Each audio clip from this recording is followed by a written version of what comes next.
नमस्कार, आप देख रहे हैं एएनपी न्यूज और स्वागत है आपका हमारी ताजा अपडेट में। मैं हूं आपके साथ अभिलाष। कोविड महामारी के बारे में अगर बात की जाए तो इसने हद मचा रखी है। पूरी दुनिया में नहीं, हिंदुस्तान में तो जीना आराम कर रखा है। अब एक बात फिर दिल्ली पर साया मंडराने लगा है। कल डॉक्टर हर्षवर्धन जो केंद्रीय स्वास्थ्य मंत्री हैं, उनका एक बयान आया था कि जहां बाकी राज्यों में कोरोना का ग्राफ गिर रहा है तो यहां पर इंक्रीज हो रहा है दिल्ली में। और दिल्ली में इस वजह से भी थोड़ा सा दिक्कत हो रही है क्योंकि दिल्ली में पॉल्यूशन की महामारी है, प्लस एक कोरोना महामारी ने जान ले रखी है लोगों की। अगर हम बीते 10-11 दिनों के आंकड़ों की बात करें तो हर घंटे 4 मौतें हो रही हैं, लेकिन इस पर राजनीति बहुत जबरदस्त हो रही है। मतलब ताली बजाने का मन करता है ऐसी राजनीति देखने के बाद। अभी हम उस पर भी आएंगे। इस बीच कल अरविंद केजरीवाल जो दिल्ली के मुख्यमंत्री हैं, उनका ये साफ कहना था कि दिल्ली में अगर जरूरत पड़ी तो बाजारों में पाबंदी लगाई जाएगी, थोड़ा सा सख्ती से पाबंदी लगाई जाएगी। तो लोगों के मन में एक बार फिर लॉकडाउन का डर बैठ गया, और डर बैठना बिल्कुल जायज था। क्योंकि देखिए, ठीक है, सरकार ने अपने हिसाब से टैक्स वसूल लिए, केंद्र ने अपने लॉकडाउन कर लिया, लेकिन इस बात को कोई डिनाई नहीं कर सकता कि इसका असर हमारे देश की अर्थव्यवस्था पर पड़ा है। लोग धीरे धीरे कामकाज पर लौट रहे हैं। अब तो जिंदगी थोड़ी सी सामान्य हुई है। हम ये नहीं कह सकते कि बहुत अच्छी हो गई है कंडीशन। अभी भी आप किसी चाय की टपरी पर चले जाएं या किसी नॉर्मल शॉप पर चले जाएं या नॉर्मल कामकाज वाले एरियाज में चले जाएं, आप उनसे पूछेंगे भैया काम कैसा चल रहा है, वो कहेंगे भैया मेहनत कर रहे हैं, बाकी ऊपर वाले के हाथ में। कोई ये नहीं कहेगा कि नहीं भैया हमारा बहुत अच्छा काम चल रहा है लॉकडाउन के बाद। तो इन तमाम चीजों को लेकर जब ये डर हुआ तो लोगों ने सोचा कि नहीं भाई, हो सकता है दोबारा दिल्ली में लॉकडाउन रिटर्न्स हो जाए। लेकिन इस बीच यहाँ पर दिल्ली के डिप्टी सीएम और उनके स्वास्थ्य मंत्री सत्येंद्र जैन साहब और मनीष सिसोदिया साहब ने ये कहा कि हमारा लॉकडाउन लगाने का कोई इरादा नहीं है।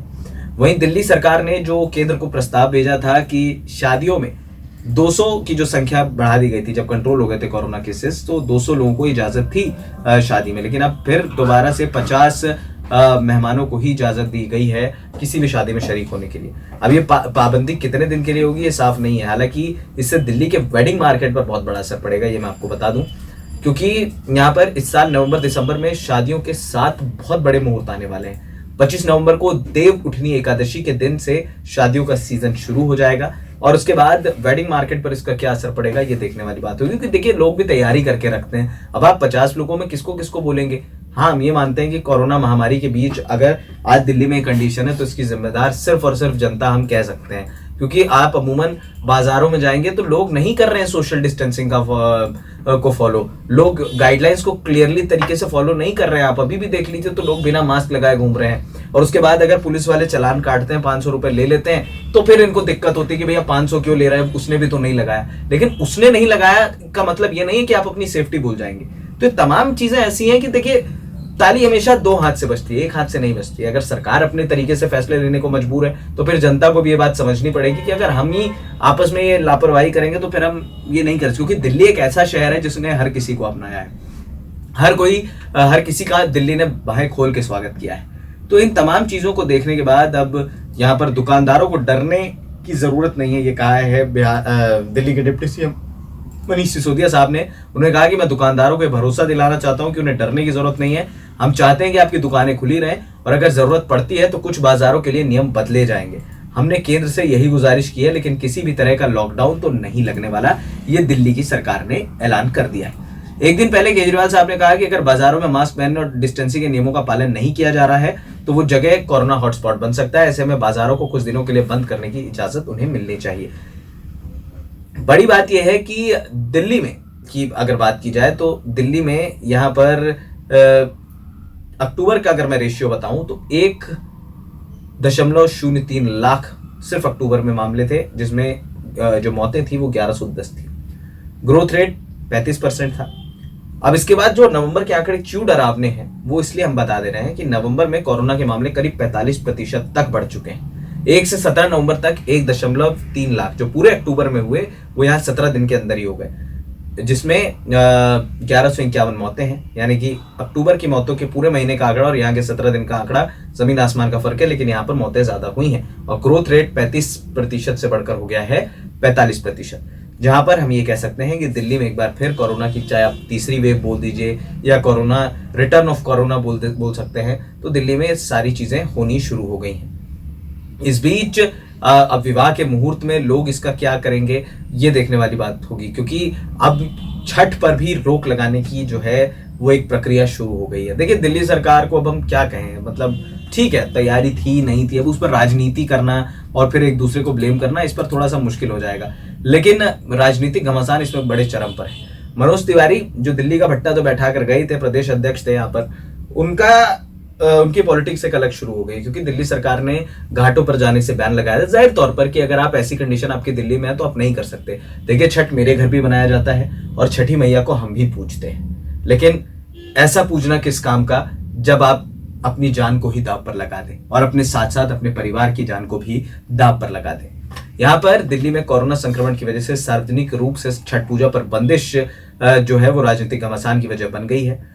बीजेपी ने इस मुद्दे को केजरीवाल सरकार के खिलाफ एक मोर्चे की तरह खोल दिया है। बीजेपी सांसद और दिल्ली बीजेपी के पूर्व अध्यक्ष जो रह चुके हैं, मनोज तिवारी जी की बात कर रहा हूं मैं, उन्होंने केजरीवाल को नमक हराम कहते हुए गजब की खरी खोटी सुनाई है। भाई ये राजनीतिक बातें हैं, चलती रहती हैं।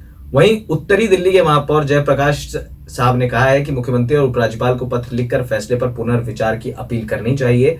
इससे पहले मंगलवार को भी बीजेपी के पूर्वांचल प्रकोष्ठ के कार्यकर्ताओं ने मुख्यमंत्री केजरीवाल के घर के बाहर धरना प्रदर्शन पर रोष व्यक्त किया था।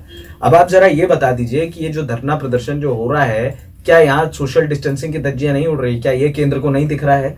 दूसरी बात, यहाँ पर उन्होंने ये तमाम ऐसी चीजें कर दी कि कोविड के सोशल डिस्टेंसिंग नियमों का पालन करने पर आप छठ नहीं करने देंगे और गाइडलाइन सेंटर से मांगने का झूठा ड्रामा और आप लोगों से करवाते हैं। तो बताए कि 24 घंटे शराब परोसने के लिए परमिशन कौन सी गाइडलाइंस को फॉलो करके ली थी, ये लोगों का कहना है।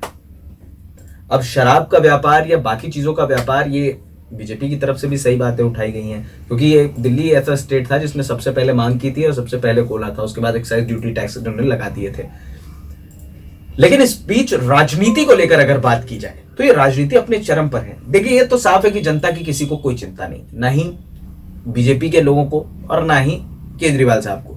अगर आपको जनता की चिंता होती तो आप ग्रोथ रेट जो बढ़ रहा है उसको कंट्रोल करने के बारे में बातें करते, पॉल्यूशन को कंट्रोल करने की बात करते। लेकिन यहाँ पर दिल्ली में एक बहुत बड़ा जो है एक तरीके से सियासी घमासान हो गया। 1200 छठ घाट यहाँ पर हैं और ये लग भी रहा था। देखिए पॉलिटिक्स को आप समझें, आप भी समझें, आप भी जनता हैं, लोगों को जिताते हैं, हमारा काम है एक माध्यम बन के आप तक बातें पहुंचाना।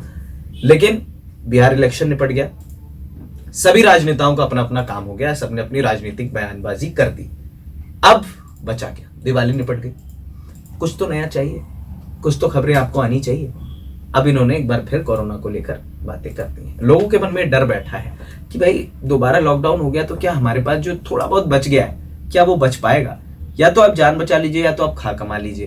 तैयारी क्या कर रही थी सरकार, ये समझ से परे है। देखिए एक बात तो है कि केंद्र ने मदद तो की है दिल्ली सरकार की, लेकिन दिल्ली सरकार ने क्या तैयारियां की थी इसकी पोल अभी तक जो है वो खुलती नजर आ रही है। तो तमाम ऐसी चीजें, क्योंकि स्वास्थ्य मंत्री कुछ और कहते हैं, अगले दिन मुख्यमंत्री केजरीवाल कुछ और कह देते हैं और फिर नेक्स्ट डे डिप्टी सीएम कुछ अलग बयान दे देते हैं। तो इस लिहाज से अब दिल्ली में बीजेपी और आप की लड़ाई में अब कौन बाजी मारेगा ये देखने वाली बात होगी। लेकिन हम आपसे सिर्फ यही कहेंगे कि लॉकडाउन लगे या ना लगे आप अपनी सतर्कता जरूर बरतें, क्योंकि देखिए जिंदा रहेंगे तो आगे खा कमा पाएंगे।